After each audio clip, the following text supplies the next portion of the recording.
بسم الله الرحمن الرحيم. السلام عليكم أعزائي طلبة الثالث المتوسط.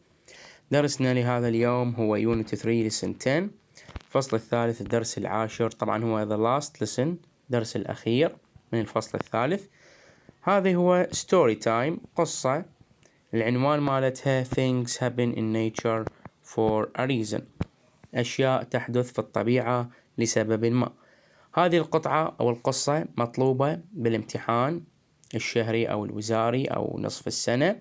تجيك أسئلتها ويا قصة كريم اللي هي كانت نهاية الفصل الأول، وذن يكون سؤالهن منفصل عن أسئلة القطعة الاستيعابية اللي هي البانثر والصقور وسمارة وإلى آخره.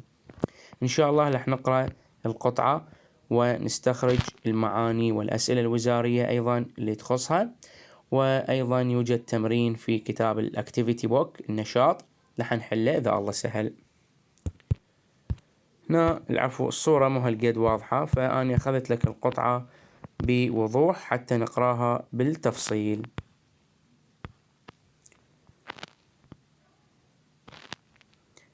In a forest, a deer is about to give birth. في الغابة الغزال، كلمة deer معناها غزالة، is about to give birth هي على وجه الولادة، على وجه الولادة يعني give birth تلد. She finds a remote grass field، هي تجد حقلا عشبيا بعيدا. Near a strong flowing river، قرب نهر سريع الجريان. This seems a safe place، هذا يبدو وكأنه مكان آمن.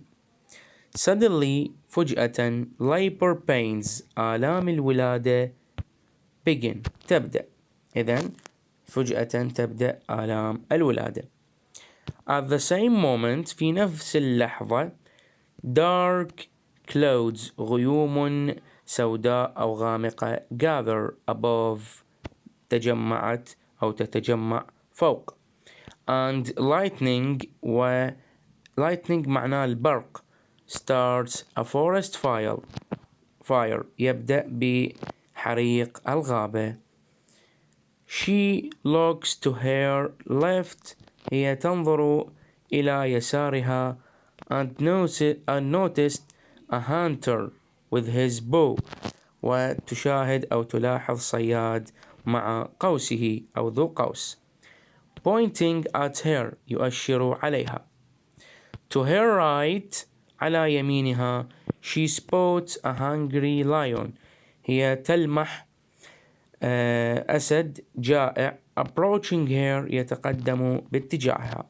هذا الباراجراف الأول إذن يقول لي الغزالة محاطة بأخطار من جميع الجهات، الهانتر الصياد، واللايون الأسد، والفورست فاير حريق الغابة وهي على وجه الولادة. انتقل إلى الباراجراف الآخر. What can the pregnant deer do؟ ماذا تستطيع أو من الممكن أن تعمل البريجنانت دير يعني الغزالة الحامل. She is in labor هي في الولادة. What will happen ماذا سوف يحدث.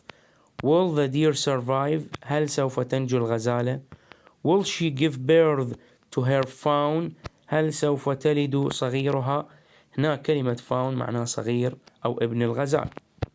Will the fawn survive هل سوف ينجو الصغير أو الغزال الصغير. Or will everything be burnt أو كل شيء سوف burnt هنا معناها يحترق أو يكون محروق by the forest fire أو بواسطة أو من قبل حريق الغابة. Is she going to be killed by the hunter's arrow هل سوف تكون أو سوف تقتل بسهم الصياد. Will she die a horrible death هل سوف تموت موتة مرعبة. At the hand of the hungry lion approaching her على يد at the hand a hungry lion على يد الأسد الجائع approaching her الذي يتقدم باتجاهها. إذن هذا الباراجراف الثاني هو عبارة عن توقعات لما أو تساؤلات لما سوف يحدث للغزال. كمل الآن باراجراف الآخر. She is trapped by the fire on the one side. إذن هي محاصرة بحريق من جهة. The fast flowing river on the other. وأيضا بمحاصرة بنهر سريع الجريان من جهة أخرى. She is also boxed in by her natural predator. وهي أيضا محاطة أو محاصرة بنatural predator. هنا predator معناه مفترس، في حيوان مفترس يقصد باللايون اللي هو الأسد. What does she do؟ ماذا ستفعل؟ She focuses on giving birth to a new life. هي تركز يعني تركيز الغزالة هنا فقط على ولادة her fawn صغيرها والعودة لحياة جديدة. Nature is balanced. الطبيعة هي متوازنة and always observed by God. وهي دائما ملاحظة من قبل God الرب أو الله، هنا احنا اللي يهمنا. The deer stays quiet waiting what will happen. إذن الغزالة تبقى quiet هادئة من دون أي action or reaction، يعني من دون أي فعل أو ردة فعل، فبقيت quiet هادئة وتنتظر what will happen ماذا سوف يحدث. الآن هذا باراجراف هنشوف شنو اللي صار. Lightning suddenly strikes and blinds the hunter. إذن suddenly فجأة البرق يضرب ويعمي الصياد. He releases the arrow. هو يطلق سهمه which dashes past the deer الذي يمر من أمام الغزالة and strike the hungry lion ويضرب الأسد الجائع. It starts to rain. هي تبدأ بالمطر heavily بغزارة. The forest fire is slowly. كمل هنا. إذن حريق الغابة يقول ببطء شبي doused انطفأ by the rain بالمطر. The deer gives birth to a healthy fawn. إذن تلد الغزالة غزالا صغيرا. الفاون healthy يعني صحي أو بصحة جيدة. A new life begins وتبدأ حياة جديدة. إذن هذا ما معناه إنه what happened to each the dangers. ماذا يحدث لكل خطر من الأخطار. طبعا لو تيجي عليهن سنذكرهن إن شاء الله بالأسئلة. إنه lightning اللي هو البرق strikes and blinds the hunter يضرب ويعمي منه الصياد. He released هو أطلق his arrow which passed أو dashes يعني اللي مر past the deer من أمام الغزالة and struck the hungry lion وضرب أو يضرب منه الأسد الجائع. After that بعد ذلك the rain المطر doused the fire. إذن أطفأ أو يطفئ منه الحريق. After that بعد ذلك the deer give birth تلد a healthy fawn غزالا بصورة أو بصحة جيدة. A new life begins وتبدأ حياة جديدة. زين كمل الآن. يقول in our lives too في حياتنا أيضا نحن. There are moments of choice.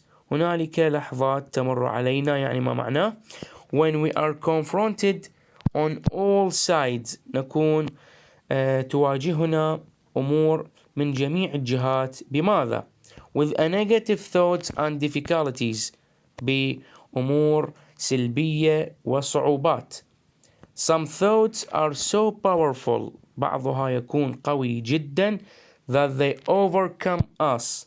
وبحيث تتغلب علينا. Making it difficult to think clearly. ومن الصعوبة أن تفكر بوضوح. And make a sensible decisions. وتصنع قرارا صائبا أو قرارا معقولا. هنا عندي كلمة sensible decisions قرار معقول. Maybe ربما we can learn from the deer. نحن نستطيع أن نتعلم من الغزالة. The priority of the deer الأفضلية. priority معناها الأفضلية أو الأولوية للغزالة شنو كانت؟ In that giving moment في تلك اللحظة المعطاة was simply to give birth to her fawn. هي فقط تركيزها أن تلد صغيرها الجديد. The rest الباقي was not in her hands. لم يكن بيدها. Any action أي فعل or reaction أو ردة فعل that change her focus سوف يغير تركيزها. شنو يعني تأثير عليها؟ لو الغزالة أتت بأي فعل أو ردة فعل شنو اللي حيأثر عليها؟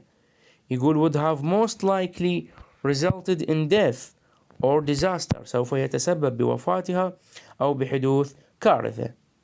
Next time you struggle with negative thoughts إذن في الوقت القادم عندما تعاني من أي أمور سلبية ask yourself اسأل نفسك where's your focus ما هو تركيزك ما هو الغاية منك where's your faith and hope أين إيمانك faith إيمان and hope وأملك.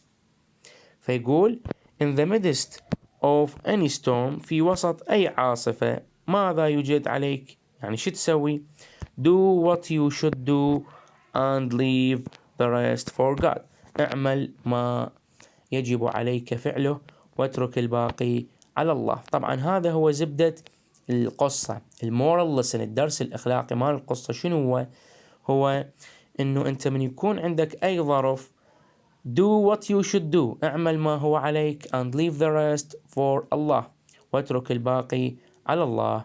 هذه هي قصة الغزالة الحامل.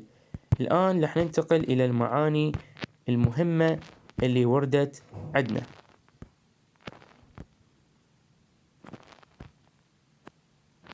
طبعا عندي كلمة forest معناها غابة ودير معناها الغزال give birth معناها تلد remote بعيد grass عشب safe آمن strong flowing river نهر سريع الجريان labor pains آلام الولادة notice يلاحظ gather تجمعت أو تتجمع hunter صياد bow القوس spots لمح أو تلمح أو تشاهد approaching يقترب survive ينجو fawn هو ابن الغزال أو صغير الغزال horrible شنيع أو مرعب trapped احتجز أو حوصر boxed متورط أو محاصر أيضا تجي ما معناه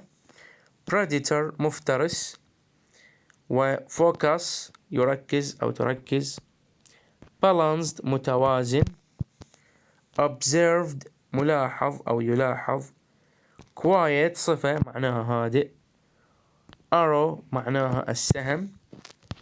الآن عندي كلمة dozed أطفأ choice اختيار confronted واجهة confronted معناها واجهة negative thoughts الأفكار أو الأمور السلبية difficulties صعوبات powerful معناها قوي overcome يجتاز أو يتغلب sensible معقول أو صائب decision قرار priority الأفضلية أو الأولوية the rest الباقي أو البقية change يغير disaster معناها كارثة و struggle يعاني أو يصارع faith الإيمان hope الأمل midst في الوسط storm معناها عاصفة fire حريق lightning هنا طبعا ناسي حرف الأن قبل ال ing لازم أكو أن ف lightning معناها البرق. وهذه آخر كلمة كلمة pregnant معناها حامل أو الحامل. إذن هذه المعاني اللي ترجمناها مهمة جدا. ننتقل الآن إلى الأسئلة الوزارية اللي وردت واللي هي أهم شيء بالنسبة لقصة الغزالة الحامل. story time قصة والعنوان مالتها things happen in nature for a reason، أشياء تحدث في الطبيعة لسبب ما. عندي number 1 يقول what dangers was the pregnant deer surrounded by، ما هي الأخطار التي أحيطت بالغزالة الحامل؟ شنو هي الأخطار بس تعددها؟ a forest fire، حريق الغابة، hunter صياد، and a hungry lion وأسد جائع. number 2 which of the dangers faced by the deer would you be most afraid؟ يعني تكون خائف منها، يعني أكثر شيء اللي يخوف من هذه الأخطار شنو هي؟ هنا الجواب يعود للطالب، لكن إحنا أخذنا كمثال وهو أكثر شيء معقول تقدر تقول a hungry lion الأسد الجائع. number 3 what happened to each of the dangers faced by the deer؟ ماذا حدث لكل خطر واجهته الغزالة؟ ايش صار بيهن؟ رح نجي نشرحها أو نبينها. يقول lightning البرق strikes the hunter، إذا يضرب الصياد. the arrow strikes the lion، والسهم يضرب من؟ اللايون الأسد. and the rain والمطر doused the fire، يطفئ أو أطفأ الفاير الحريق. number 4 مهمة جدا. how did the deer face the negative thoughts and dangers؟ هل أو عفوا كيف الغزالة تواجه أو واجهت الأفكار والمعتقدات السلبية أو الأمور السلبية اللي مرت بها والأخطار؟ شلون واجهتها؟ with calmness بالهدوء، فقط بالهدوء. number 5 يقول what's the moral lesson of the story؟ ما هو الدرس الإخلاقي؟ ما هو الحكمة من القصة؟ the moral lesson is do what you should do، اعمل ما يجب عليك فعله، and leave the rest for Allah، واترك الباقي على الله. هذه من 6 إلى 9 4 جمل حقائقية موجودة تجيك على شكل true false. هنا كلها true لأنه كلها حقائق صارت نعم بالقصة، فإذا غير لك بها راح تكون false. نجي عليهن وحدة وحدة. number 6 يقول the deer found a remote grass field in the forest أو in a forest to give birth، هي الغزالة وجدت مكان أو حقل بعيد لكي تلد فيه. نعم true، الحل مالتها true. 7 the deer focuses on giving birth، تركز الغزالة على ولادة to a new life، لحياة جديدة. نعم true. the priority of the deer was to give birth to her fawn، أولوية أو الأفضلية الغزالة ركزت فقط على ولادة الصغير مالتها اللي هو fawn. نعم هنا أيضا true. وآخر وحدة يقول the pregnant deer was surrounded by dangers when she was about to give birth. نعم أيضا true، ما معناه أنه هي كانت محاطة بهاي الأخطار وهي على وجه الولادة. نعم أيضا true. ننتقل الآن إلى تمرين مهم جدا موجود في الكراس.